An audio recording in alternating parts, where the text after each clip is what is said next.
Welcome back. Thank you for staying with us on The Big Story. So we're looking at the safety of children in schools.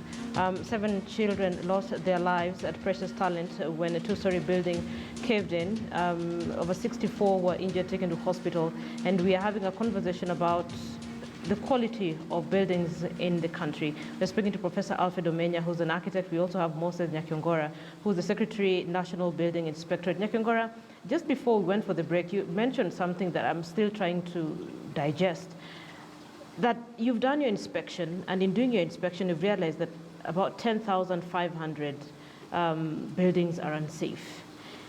So that's 10,500 buildings, 10,500 disasters waiting to happen. And that scares me. I probably would get a response from you later on, but Omenya, both of you agree that the building in question was unsafe for children. But one would point a finger as well to the Nairobi County government, because for one to put up a building, you absolutely have to get a permit from the Nairobi County. And the Nairobi governor actually sent out a statement. I'm hoping I can put it on the screen for you as well. And Alfred, as we look at the response from the governor, I'd like to ask you, before you put up a building in a place like Nairobi, what are the essentials that you must go through that would make this building ridiculous? The fact that it even exists ridiculous in the first place. Thank you, Linda. And again, my condolences to the families that lost the children in this tragedy. Nairobi City has a very strict development control requirements. Before you even think of building, you must have first that area approved for that type of development through a planning process. After that, you must have an architect who designs the buildings, and this now is approved through an system. And you must have a structural engineer also working the building for the building to get approvals.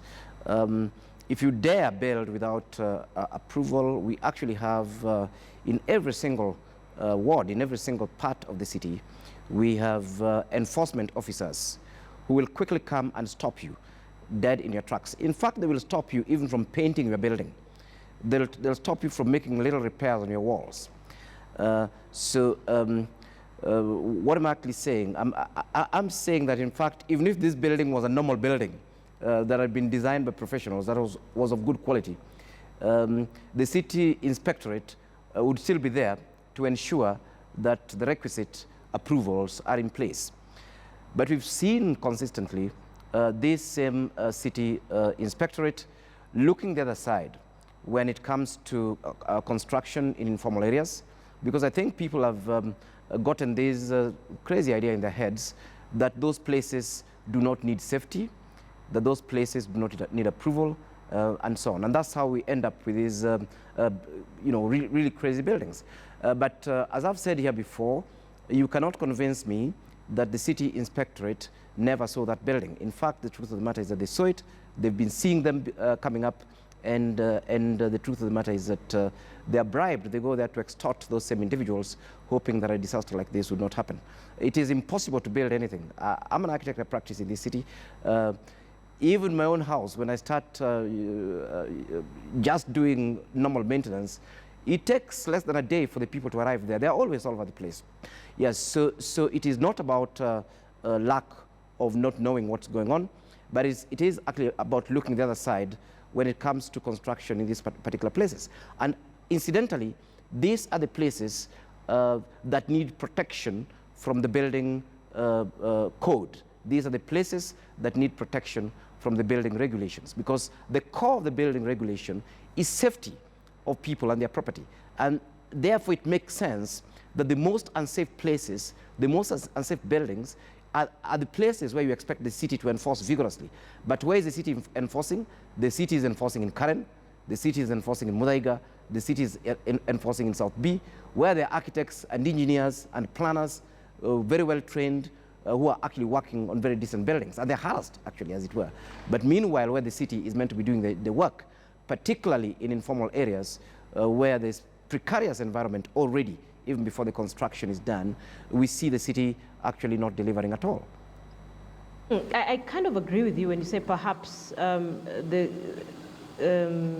county government cannot say that they were not aware this building exists. At the beginning of the show, we ran a bite by the manager of the school, and he says there's a sewer line that was being constructed for the school by the county government, which means someone from the county government works right next to the school, yes, knew this school existed, and somehow let it be.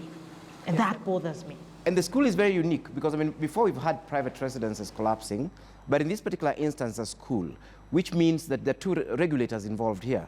There's the Ministry of Education that also has its standards for schools, that registers the schools. This school has 800 students. It is a properly registered school. It's a center for examination. So the ministry itself is also oversighting this school. At the same time, the county is oversighting the school. Hold on. So, Mr. Nyakangora, Professor Alfred Omenya says you have inspectors from the inspectorate who, quote unquote, look the other side, especially when it comes to buildings in areas like Dagoretti, low-income areas. What would you say to that? Me say, clarify that our inspectorate was formed to correct what has gone wrong. We are auditing and inspecting buildings that are existing, that have already, and this came up as a result of many, many buildings collapsing. So our directive was that we inspect, and the buildings we find that are unsafe, we demolish them immediately. Those that need rectification, minor adjustment, we do so.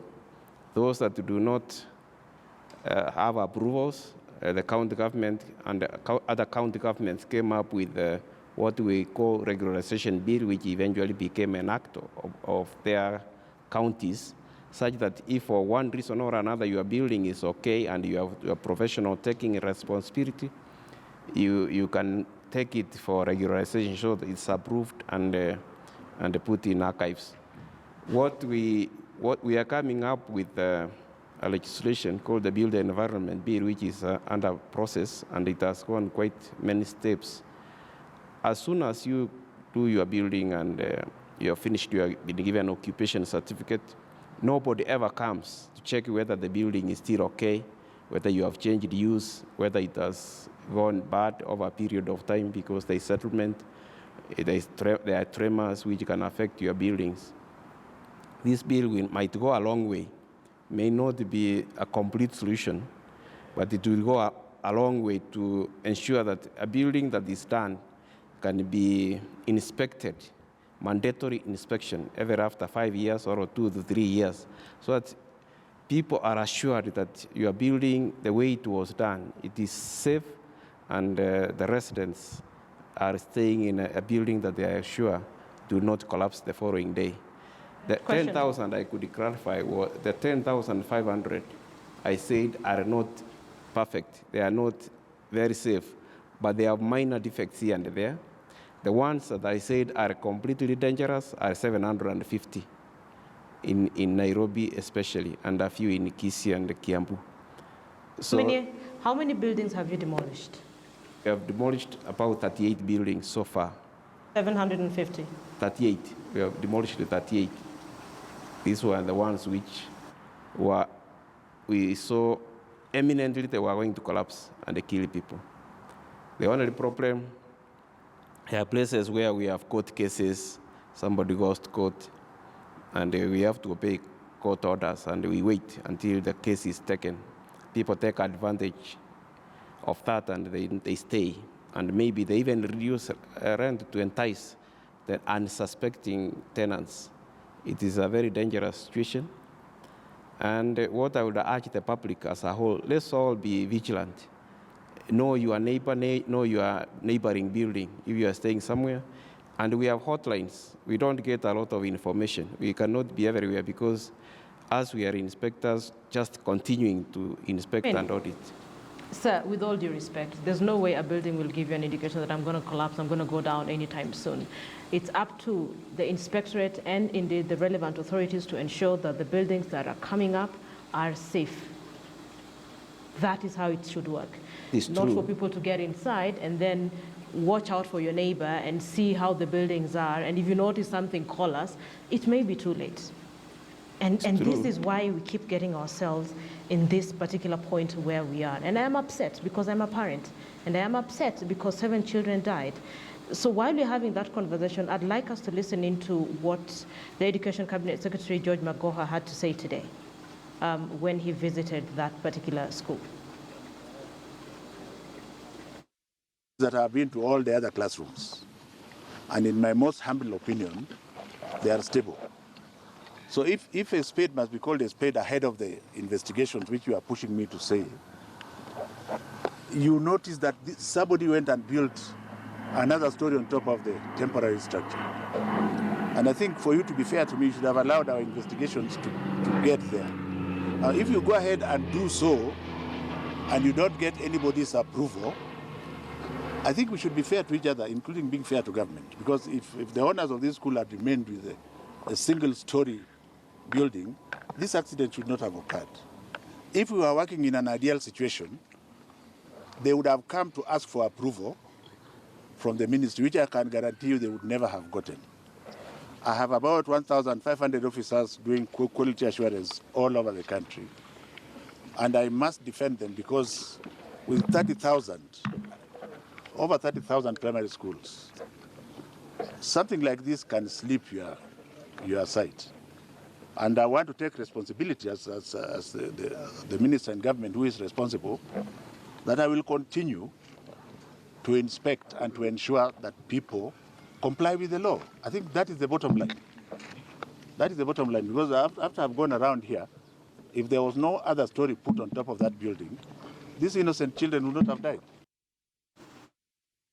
Professor Omenya, the CS saying if there was no other building on top of what we had, these children would not have died. There are those who would say he cannot point fingers because this is a school that is registered. And he actually said himself, this is a school that is registered, which means this is a school that has children who are doing exams, which means you have education officials who visit the school, which means someone should have picked this out from the word go.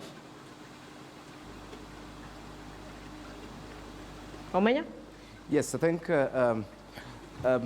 using the mathematics that the CS has highlighted, if you have 1,500 inspectors from the ministry inspecting 30,000 schools, that actually translates to 15 schools per person.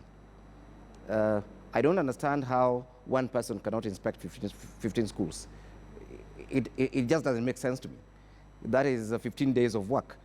In fact, in 1 month, they'll have inspected all the 30,000 schools.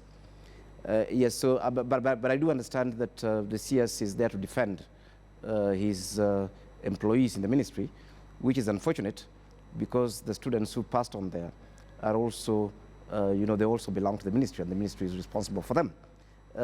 I think this negligence must actually be, responsibility has to be taken. These schools, by the way, this is not the only school. If you check the slum schools in Nairobi, a lot of them are in the same state. They're in a disastrous situation. And this is replayed in very many different parts of the country. I'm impressed. I didn't even know that we had 1,500 quality assurance officials from the ministry alone. And that's what I'm saying, that on this particular one, even as we point fingers at the city, we need to take our work seriously, honestly. The ministry has the staff, the ministry has the resources. There's absolutely no reason why they could not inspect these types of. I've traveled all over the country. I see this sort of constructions everywhere. And in fact, I don't even know what makes the minister believe that if you do a mediocre one-level building, then the safety is high. I don't know where he gets that sort of warped thinking. The fact that you are actually putting a lot of people in the same space already implies quite a number of safety issues that the ministry must actually consider. Is the minister telling us that all those temporary schools that are one level, based on his casual look, are okay because they're not going to collapse? In fact, QS Nyakagora is here and is pointing those things, that actually these are disasters that we are constantly creating. by just not working with the correct people and correct authorities. The ministry should, in fact, actually be asking the counties whether they have actually approved those particular schools in the first instance. Yes, and the CS actually said that this single tragic incident must not be used to instill fear. Going by your explanation that this is not the only school that looks like this, and there's another thing that concerns me. You have the Nairobi governor saying someone relaxed the rules at some point and gave approvals for such schools to come up. So what we need to be asking ourselves is how many other schools like this are out there? And I'm actually happy that we have the chairman of the National Inspectorate coming in and saying in Nairobi alone, we need to demolish almost 1,000 developments, and they've not finished taking stock of what is there, including some of these institutions. So I find it unfortunate that somebody can actually come and say, fine, this is actually an isolated incident. We are lucky as a country that these disasters don't happen every day. We are very, very lucky. If there was just a little tremor, all these places will flatten. They don't meet the basic requirements in terms of materials, in terms of construction, in terms of structure, whether they're 1 level or 2 levels or 3 levels.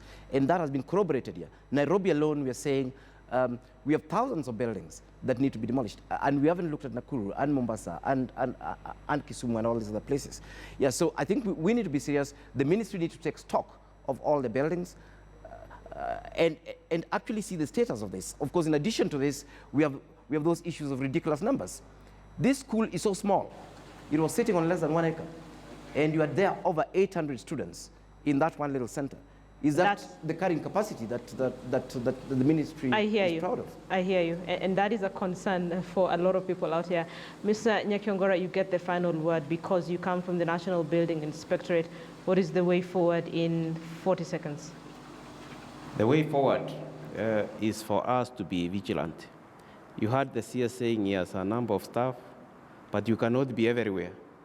And when a structure is put up, even if it's a good structure, it can change over time. And all these inspectors may not be there all the time. So everybody, the press, as I said, even you as an individual. For example, the teachers who are in those classrooms, they could realize, because when you step on a structure and it vibrates, no, there's danger. It's a lot of danger. We have been sensitizing the public on what to look for an unsafe structure, like cracks. If it's a floor, you find it vibrating. If it is a building, you see it sinking. Or if it is your door, which has been closing, find one time it's not closing. If there are leakages from the ground or from the roof or anywhere, then that's a dangerous building. And it can change over time.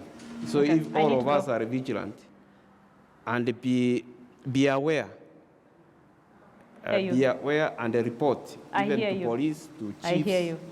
Be aware and you need to report. So basically, the building that housed precious talents was substandard by all means, by all standards. And the Ministry of Education, the county government of Nairobi both have a case to answer in this. 7 children have lost their lives. Thank you. A very big thank you to Professor Alfred Omenya, who's an architect who joined us on our big story this evening.